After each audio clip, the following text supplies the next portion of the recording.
Good evening friends. நம்ம இந்த video பதிவில் என்ன பார்க்க போகிறோம்னா அலாயிங் எலமெண்ட்ஸ். அலாயிங் எலமெண்ட்ஸ் வந்து பார்த்தீங்கன்னா மெக்கானிக்கல் இன்ஜினியரிங் மெட்டீரியல்ஸ் அண்ட் மெட்ராலஜியில் முக்கியமான சாப்டர். இந்த அலாயிங் எலமெண்ட்ஸ்லேருந்து கண்டிப்பாக நம்ம எம்சிக்யூஸ் எதிர்பார்க்கலாம். ஸோ எம்சிக்யூனா மல்டிபிள் சாய்ஸ் கொஷின்ஸ் கண்டிப்பாக எதிர்பார்க்கலாம்.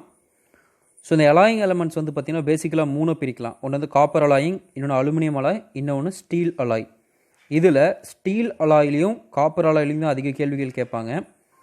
ஸோ அதை பற்றி தான் நம்ம இந்த வீடியோ பதிவில் பார்க்க போகிறோம்.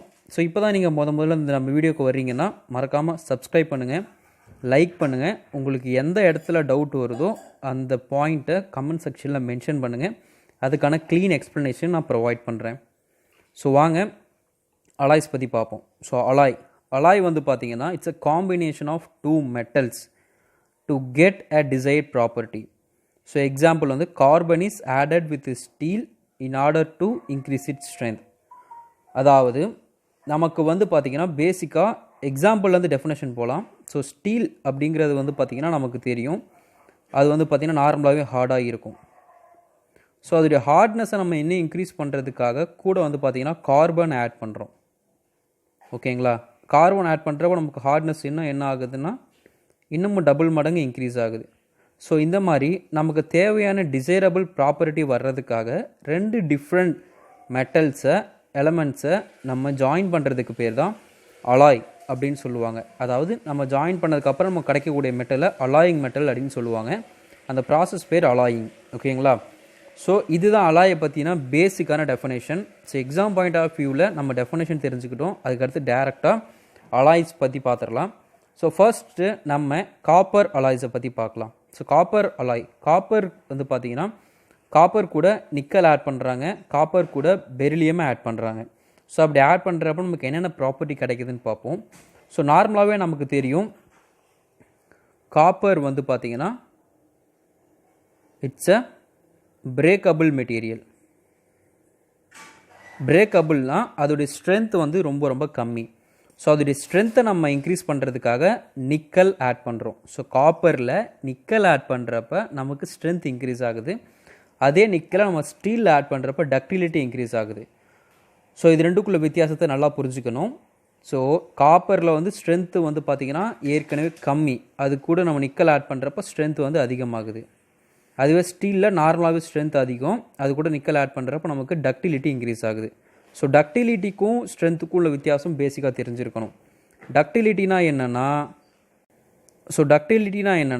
Wire formation. அதுவே ஸ்ட்ரென்த் அப்படின்னா என்னென்னா பிரிட்டில் ஃபார்மேஷன். ஓகேங்களா? ஸோ ரெண்டுக்குள்ள வித்தியாசம் தெரிஞ்சிருக்கணும் பேசிக்காக. அதுக்கு அடுத்தது காப்பர் கூட பெரிலியம் ஆட் பண்ணுறாங்க. ஸோ பெரிலியம் ஆட் பண்ணால் நமக்கு என்ன அட்வான்டேஜ்னா நான் மேக்னெட்டிக் நான் ஸ்பார்க்கிங் ப்ராப்பர்ட்டி காப்பரில் இன்வால்வ் ஆகும். அதாவது நான் ஸ்பார்க்கிங் ப்ராப்பர்ட்டி வந்து பார்த்திங்கன்னா ரொம்ப முக்கியம். So which one of the following leads to non sparking ப்ராப்பர்ட்டின்னு கேட்டிருக்காங்க. So copper plus beryllium non sparking property. அதுவே ஸ்டீல் கூட சிலிக்கான் ஆட் பண்ணால் நமக்கு வந்து பார்த்திங்கன்னா மேக்னெட்டிக் ப்ராப்பர்ட்டி. ஸோ இது ஏன் நான் காப்பரில் வந்து ஏன் ஸ்டீல் எழுதியிருக்கேன்னா ஒரு கம்பேரிசன் பர்பஸ்க்காக எழுதியிருக்கேன். ஸோ நல்லா ஞாபகம் வச்சுக்கோங்க, காப்பர் கூட நிக்கல் ஆட் பண்ணால் நமக்கு ஸ்ட்ரென்த் வந்து இன்க்ரீஸ் ஆகும். ஏன்னா காப்பரில் ஸ்ட்ரென்த் கம்மி, நிக்கல் ஆட் பண்ணுறப்ப நமக்கு ஸ்ட்ரென்த் அதிகமாகுது. அதுவே ஸ்டீலில் ஸ்ட்ரென்த் நார்மலாக அதிகம், அது கூட நிக்கல் ஆட் பண்ணுறப்ப ஸ்ட்ரென்த் வந்து கம்மியாகுது. So copper plus beryllium add பண்ணுறப்ப நமக்கு நான் ஸ்பார்க்கிங் ப்ராப்பர்ட்டி அதிகமாகுது, சீக்கிரம் ஸ்பார்க் ஆகாது. அதுவே ஸ்டீல் கூட சிலிக்கான் ஆட் பண்ணுறப்ப நமக்கு மேக்னெட்டிக் ப்ராப்பர்ட்டி அதிகமாகுது. இதுக்கான ஷார்ட்கட் வந்து பார்த்திங்கன்னா மாசம் ஞாபகம் வச்சுக்கலாம், அல்லது சிம் கார்டுன்னு கூட ஞாபகம் வச்சுக்கலாம். அதாவது ஸ்டீல் கூடைய சிலிக்கான் ஆட் பண்ணால் நமக்கு மேக்னெட்டிக் ப்ராப்பர்ட்டி கிடைக்கும். ஸோ ஸ்டீல் கூட சிலிக்கான் ஆட் பண்ணால் நமக்கு மேக்னெட்டிக் ப்ராப்பர்ட்டி கிடைக்கும். இதுதான் நான் வந்து சிம் அப்படின்னு ஞாபகம் வச்சுருக்கேன். ஓகேங்களா?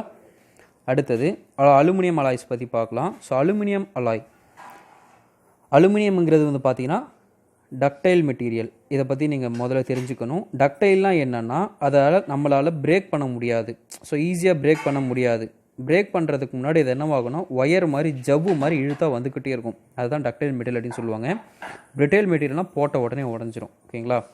ஸோ இப்போ அலுமினியத்து கூட சிலிக்கான் ஆட் பண்ணால் நமக்கு வந்து கேஸ்டிங் அபிலிட்டி இன்க்ரீஸ் ஆகுது. அதுவே அலுமினியத்து கூட லெட் இன்க்ரீஸ் பண்ணால் நமக்கு மெஷின் அபிலிட்டி அதிகமாகுது. அலுமினியத்து கூட மேங்கனீஸ் ஆட் பண்ணால் கரோஷன் ரெசிஸ்டன்ஸ் இன்க்ரீஸ் ஆகுது. இது வந்து பார்த்திங்கன்னா ரொம்ப முக்கியமானது. ஓகேங்களா?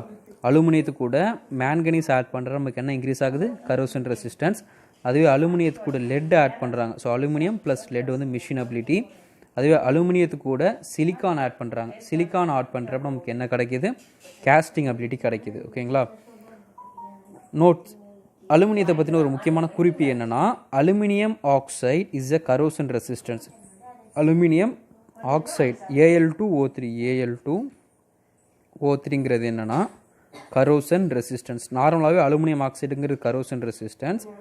வெறும் அலுமினியத்தில் எப்படி கரோஷன் ரெசிஸ்டன்ஸ் ப்ரொவைட் பண்ணுவாங்கன்னா, மேங்கனீஸ் ஆட் பண்ணி நமக்கு கரோஷன் ரெசிஸ்டன்ஸ் ப்ரொவைட் பண்ணுவாங்க. ஸோ காப்பரில் 2 பாயிண்ட்டு, அலுமினியத்தில் 3 பாயிண்ட்டு. ஸோ இந்த 5 பாயிண்ட்லேருந்து பார்த்தீங்கன்னா நமக்கு corrosion resistance and machinability and non sparking property, இது 3மே முக்கியமானது. கூட நிக்கல் ஆட் பண்ணுற பாயிண்ட், அதாவது காப்பர் கூட நிக்கல் ஆட் பண்ணால் நமக்கு ஹார்ட்னஸ் இன்க்ரீஸ் ஆகும்னு சொல்கிறாங்கல்ல, அந்த பாயிண்ட்டும் நமக்கு ரொம்ப ரொம்ப முக்கியமானது. ஸோ இது வந்து பார்த்திங்கன்னா காப்பர் அண்ட் அலுமினியத்தில் முக்கியமாக நம்ம தெரிஞ்சிக்க வேண்டியது. ஸோ அடுத்தது நம்ம எதை பற்றி பார்க்க போகிறோன்னா, அலாய்ஸ் யூஸ்டு இன் ஸ்டீல்ஸை பற்றி பார்க்க போகிறோம். ஸோ ஸ்டீல்ஸை பொறுத்த மட்டும் நமக்கு வந்து பார்த்திங்கன்னா ஒரு நியர்லி ஒரு நிறையா ப்ராப்பர்ட்டிஸ் இருக்குது. அதில் பேசிக்காக ஒரு 10 or 12 ப்ராப்பர்ட்டிஸும் ரொம்ப ரொம்ப முக்கியமானது. அதுக்கும் ஷார்ட்கட் போட்டிருக்கேன், அது நம்ம ஈஸியாக ஞாபகம் வச்சுக்கிற மாதிரி. ஸோ அது ஷார்ட்கட்ஸோடு நம்ம பார்க்கலாம். ஸோ ஃபஸ்ட்டு ஸ்டீல் கூட என்ன மெட்டீரியல் ஆட் பண்ணால் என்ன ப்ராப்பர்ட்டி கிடைக்குன்னு பார்க்கலாம். ஸோ ஃபஸ்ட்டு ஸ்டீல் கூட Cr, W, Ti, vanadium, manganese. So Tiனா டைட்டானியம் அண்டு MO இதெல்லாம் ஆட் பண்ணால் நமக்கு என்ன கிடைக்குன்னா கார்பைட் ஃபார்மேஷன். ஸோ கார்பைட் ஃபார்மேஷனுக்கு இத்தனை பொருளில் ஏதாச்சும் ஒரு பொருள் ஆட் பண்ணால் நமக்கு கார்பைட் ஃபார்மேஷன் கிடைக்குன்னு சொல்கிறாங்க. இது எப்படி ஞாபகம் வச்சுக்கலான்னா, குரோமோவாட்டி, அதாவது குரோமோவாட்டி. ஓகேங்களா. இதுதான் நான் இங்கே இங்கிலீஷில் எழுதியிருக்கேன், தமிழ் எழுதியிருக்கேன். குரோமோவாட்டி. நல்லா பாருங்கள், குரோமோவில் Cr வருது. ஓகேங்களா. மோவில் MO வருது, வாட்டியில் W வருது, Ti வருது. ஸோ இந்த வார்த்தையை ஞாபகம் வச்சுக்கிறோம். இந்த வார்த்தையில் என்னென்ன எலமெண்ட்ஸ் வருதுன்னா Cr, MO, W, Ti. So இது குரோமோவாட்டி அப்படிங்கிறது ஷார்ட்கட்டு, ஒரு அக்ரானிம்ஸ் மாதிரி. ஸோ குரோமோவாட்டி அது வந்துச்சுன்னா நமக்கு என்ன ப்ராப்பர்ட்டி கிடைக்கும், கார்பைட் ஃபார்மேஷன். ஓகேங்களா. அதுக்கடுத்து சிமெண்டைட் ஃபார்மேஷன். சிமெண்டைட்னா நமக்கு என்னன்னு தெரியும். சிமெண்டைட் வந்து பார்த்திங்கன்னா அயன் கார்பன் டயக்ராமில் நமக்கு 6.67% ஆஃப் கார்பன் ஆட் பண்ணதுக்கப்புறம் நமக்கு கிடைக்கக்கூடிய ப்ராப்பர்ட்டி தான் சிமெண்டைட்னு சொல்லுவாங்க. இதுதான் இருக்கிறதுலே மார்டன்சைட்டுக்கு முன்னாடி இருக்கிறதுல இருக்கக்கூடிய ஹார்டஸ்ட் மெட்டீரியல்.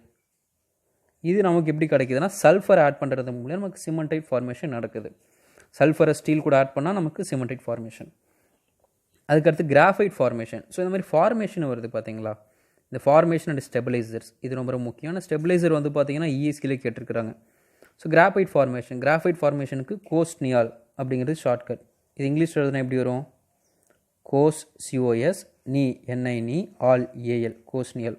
ஸோ இதில் என்னென்ன எலிமெண்ட் வருதுன்னு பாருங்கள். அலுமினியம் வருது, நிக்கல் வருது, CO அண்டு SIக்கு S வந்துடுது. ஸோ கோஸ்னியால்னால் என்னென்னா கிராஃபைட் ஃபார்மேஷன். கிராஃபைட் நமக்கு தெரியும் எப்படி இருக்கும், கருப்பாக இருக்கும். ஓகேங்களா. ஸோ கோஸ்னியால் ஒரு கருப்பு ராணி அப்படிங்கிற அக்ரானிம்ஸ் நம்ம ஞாபகம் வச்சுக்கிறோன்னா, கருப்புக்கு graphite. So graphite formation occur ஆகணும், நம்ம என்னென்ன மெட்டீரியல்ஸ் ஆட் பண்ணணும், நீ அலுமினியம். ஓகேங்களா. அதுக்கடுத்து ஆஸ்டினேட் ஸ்டெபிலைசர், ஃபெர்ரைட் ஸ்டெபிலைசர். இது ரெண்டும் வந்து பார்த்திங்கன்னா ESC எக்ஸாம், அதாவது இன்ஜினியரிங் சர்வீஸ் எக்ஸாம்னு நம்ம சொல்லுவோம். அந்த எக்ஸாம்ஸில் இது கேட்டிருக்காங்க. ஸோ மணி கொக்கு அப்படிங்கிறது ஆஸ்டினேட் ஸ்டெபிலைசருக்கான அக்ரானிம்ஸ். மணி கொக்கு இங்கிலீஷில் எழுதணும்னா MNNICOCO. மணி MN, மணி, நீக்கு நீ, NI, கொக்கு COCU, குக்கு. ஓகேங்களா. MNனா மேங்கனீஸு, NIனா நிக்கல், COனா கோபால்ட்டு, CUனா காப்பர். ஸோ அப்போ மணி கொக்குங்கிறது ஆஸ்டினேட்ஸ்ட்டுக்கு வரும். அதுக்கு அடுத்தது ஃபெர்ரைட் ஸ்டெபிலைசர். ஃபெர்ரைட் ஸ்டெபிலைசருக்கு குரோமோவாசி. ஸோ குரோமோவாசி நம்ம இங்கிலீஷில் எழுதணும்னா CRMO, குரோமோவாசி, VASI. ஓகேங்களா. ஸோ CR வந்துருச்சு, அதுக்கடுத்தது MO வந்துருச்சு, அப்புறம் V வந்துருச்சு, SI வந்துருச்சு. ஸோ இதுதான் குரோமோவாசி. ஸோ குரோமோவாசி வந்து பார்த்திங்கன்னா ஃபெர்ரைட் ஸ்டெபிலைசருக்கு வருது. ஸோ ஆஸ்டினேட் ஸ்டெபிலைசர், ஃபெர்ரைட் ஸ்டெபிலைசர் ரெண்டுமே ESCயில் கேட்டிருக்காங்க. ஸோ ரொம்ப ரொம்ப முக்கியமான நோட் பண்ண வேண்டிய பாயிண்ட்டு. அதுக்கடுத்து இருக்கிறதுலாம் சிம்பிளான பாயிண்ட்ஸ் தான். ஸோ குரோமியம் ஆட் பண்ணால் நமக்கு கரோஷன் ரெசிஸ்டன்ஸ் அதிகமாகும். நிக்கல் ஆட் பண்ணால் நமக்கு ஃபெட்டிக் ரெசிஸ்டன்ஸ் அண்ட் டக்டிலிட்டி. அதுவே வெனாண்டியம் ஆட் பண்ணால் இம்பேக்ட் ஸ்ட்ரென்த்து. அப்படி நைட்ரஜன் ஆட் பண்ணால் பிரிட்டில்னஸ்ஸு. சிலிக்கான் ஆட் பண்ணால் மேக்னெட்டிக் ப்ராப்பர்ட்டி. அது ஏற்கனவே நம்ம இங்கே பார்த்துருக்கோம். ஸோ நிக்கல் ஆட் பண்ணால் நமக்கு வந்து பார்த்திங்கன்னா fatigue resistance and ductility. So fatigue ரெசிஸ்டன்ஸ்னால் என்னென்னா ரிப்பீட்டட் லோடுன்னு கூட சொல்லுவாங்க. ரிப்பீட்டட் லோடை தாங்கக்கூடியதை ஃபெட்டிக் ஸ்ட்ரென்த்னு சொல்லுவாங்க. ஸோ ரிப்பீட்டட் லோடை தாங்கக்கூடிய இன்னொரு ப்ராப்பர்ட்டி பேர் டக்டிலிட்டி. ஸோ நிக்கல் ஆட் பண்ணாங்கன்னா நமக்கு ஃபெட்டிக் ரெசிஸ்டன்ஸ் அண்ட் டக்டிலிட்டி 2 ப்ராப்பர்ட்டி வந்துடுது. அதுக்கடுத்து வந்து பார்த்திங்கன்னா வெனாண்டியம் ஆட் பண்ணால் நமக்கு இம்பேக்ட் ஸ்ட்ரென்த் அதிகமாகுது. இம்பேக்ட் ஸ்ட்ரென்த் வந்து பார்த்திங்கன்னா ரெசிலியன்ஸ் ப்ராப்பர்ட்டியில் வரும். இம்பேக்ட் ஸ்ட்ரென்த் எங்கே வரும்னா ரெசிலியன்ஸ். இம்பேக்ட் ஸ்ட்ரென்த்னா என்னென்னா திடீர் விசை அப்படின்னு கூட வச்சுக்கலாம். ஸோ திடீர்னு ஒரு லோடு ஆக்ட் ஆகுது. ஸோ இப்படி இருக்குது, டக்குன்னு ஒரு லோடு ஆக்ட் ஆகுது, அதுக்கு பேர் தான் இம்பேக்ட் ஸ்ட்ரென்த்து. அதுக்கு வந்து வெனாண்டியம் ஆக்ட் ஆகும். அப்புறம் நைட்ரஜன் ஆட் பண்ணால் நமக்கு பிரிட்டில்னஸ் அதிகமாகுது. ஸோ சிலிக்கான் ஆட் பண்ணால் மேக்னெட்டிக் ப்ராப்பர்ட்டி. அதுதான் இங்கே ஏற்கனவே நம்ம பார்த்துருக்கோம். ஸோ சிலிக்கான் ஆட் பண்ணால் மேக்னெட்டிக் ப்ராப்பர்ட்டி. அதுக்கப்புறம் அலுமினியம், ஸ்டீல் கூட அலுமினியம் ஆட் பண்ண என்ன ஆகும்னா கிரெயின் க்ரோத் இன்ஹிபிட்டராக ஆக்ட் ஆகும். அதுக்கு அடுத்தது ரெட் ஹார்ட்னஸ். ஸ்டீல் வந்து பார்த்திங்கன்னா சிவப்பு ஹார்ட்னஸ், அதாவது ஹார்ட்னஸ்னு கூட சொல்லுவாங்க. அது எப்படி இன்க்ரீஸ் ஆகும்னா மாஸ்கவ் ஷார்ட்கட்டு. மாஸ்னா என்ன, எம்முக்கு எம்ஓ, சிஓக்கு சிஓ, டபிள்யூக்கு டபிள்யூ, மாஸ்கோ. அதாவது நம்ம நெருப்பில் வந்து ஸ்டீல் எவ்வளோ தான் காய்ச்சினாலும் நல்லா செகப்பாகி ஹார்டாக தான் நிற்கும். அது எந்த ப்ராப்பர்ட்டியில் ஆக்ட் ஆகுனா மாஸ்கோ அப்படிங்கிற அலாய்ஸ் நம்ம ஸ்டீல் கூட ஆட் பண்ணுறோம், நமக்கு அந்த ப்ராப்பர்ட்டி கிடைக்கும். ஸோ இந்த மாதிரி நம்ம ஒரு ப்ராப்பர்ட்டிக்கான ஷார்ட்கட்டும் அயனுக்கு ஞாபகம் வச்சுருக்கோம். ஸோ அயனுக்கு மட்டும் நம்ம ஏன் இவ்வளோ ஷார்ட்கட்ஸ் வச்சுருக்கோம்னா, இதில் வந்து பார்த்திங்கன்னா ஸ்டெபிலைசர் இன்ஜினியரிங் சர்வீஸ் எக்ஸாமில் கேட்டிருக்கோம். ஆஸ்டினைட்னா யாருன்னா மணிக்கோக்கு, ஃபெர்ரைட்னா குரோமோவாசி. ஃபெர்ரைட்டுக்கு எப்படி ஞாபகம் வச்சுக்கலாம்னா எஃப் வந்து ஃபாரஸ்ட்டில் காட்டுவாசி இருப்பாங்க. ஸோ எஃப்க்கு ஃபெர்ரோக்கு காட்டுவாசி, குரோமோவாசி. ஆஸ்டினைட்டுக்கு மணிக்கோக்கு. அதுக்கப்புறமேட்டுக்கா கிராஃபைட்டுக்கு வந்து பார்த்திங்கன்னா கருப்பு ராணி, கோஸ்னி ஆல். சல்ஃபர்னா cementite formation. அதே மாதிரி குரோமோவட்டிங்கிறது வந்து பார்த்திங்கன்னா கார்பைட் ஃபார்மேஷன். இந்த கார்பைட் ஃபார்மேஷன் வந்து பார்த்திங்கன்னா நிறைய எக்ஸாம்ஸில் கேட்டிருக்காங்க. அதேமாதிரி ஸ்டெபிலைசர் வந்து பார்த்திங்கன்னா இஎஸ்சி எக்ஸாம்ஸில் கேட்டிருக்காங்க. ஓகேங்களா? ஸோ அது மட்டும் இல்லாமல் இந்த ரெட் ஹார்ட்னஸ் இதுவும் முக்கியமான ப்ராப்பர்ட்டி. மேக்னெட்டிக் ப்ராப்பர்ட்டி எதனால் இன்க்ரீஸ் ஆகுதுன்னா சிலிக்கானால். இது வந்து பார்த்திங்கன்னா ஏஇ எக்ஸாம்ஸில் நிறைய வாட்டி கேட்டிருக்காங்க. ஸோ இப்போ தான் நீங்கள் நம்ம வீடியோ பார்த்துருக்கீங்கன்னா மறக்காமல் வீடியோக்கு வந்து பார்த்திங்கன்னா ஒரு லைக் அண்ட் சப்ஸ்கிரைப் பண்ணிடுங்க. உங்களுக்கு வேறு ஏதாச்சும் பாயிண்ட்ஸ் தெரிஞ்சுக்கணும்னு நினச்சிங்கன்னா, இல்லை வேறு ஏதாச்சும் கண்டென்ட் தெரிஞ்சுக்கணும்னு நினச்சிங்கன்னா மறக்காமல் கமெண்ட் பண்ணுங்கள். ஓகேங்களா? தேங்க்யூ.